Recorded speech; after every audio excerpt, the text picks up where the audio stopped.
The FHS library has a wide selection of books that students can check out, but some of the most popular are the most checked out. I actually grabbed a little selection of some of the books that are most checked out here in the library. Pretty much any book by like Kwame Alexander, students love him. He does a lot of he does novel and verse, so students really like that. This has been a pretty, this was a gateway book a couple of years ago, The Inheritance Games. It's a series. It's been super popular this year. I have not got to read it yet, but I am looking forward to it.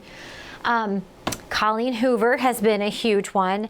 I don't have all of her books in the library, but the ones that are young adult and appropriate for this library are in here, and students, they really like to check those out.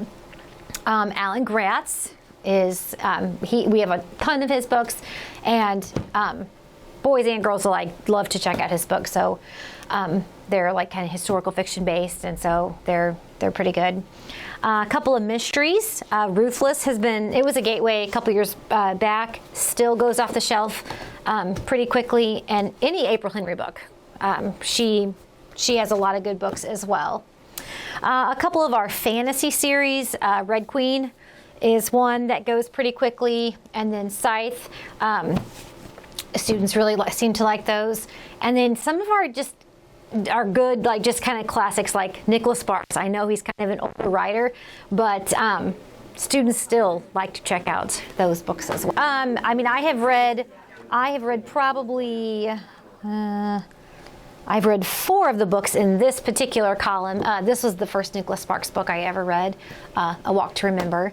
But I mean, a lot of, they're good, I love being able to have conversations with students about the books that I've read or what I'm currently reading, and what they are interested in reading too.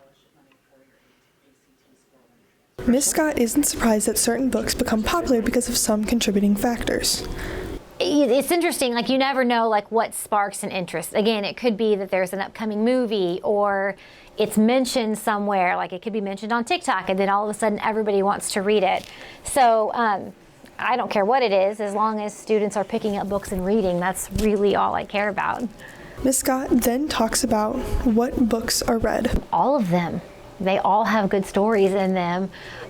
We have a lot. I'm really proud of the collection of books that we have here. I'm always, I'm actually in the middle of getting ready to purchase more books, so that's always exciting for me. I mean, I know I have students come in and they're like, hey, do you have any new books? So whenever we get to do that, I love being able to offer that to students. So yeah, increasing the number of books is my goal, is one of my goals this year. So I'm excited to see what we can get. This has been Libby Abel reporting for BKTV Live.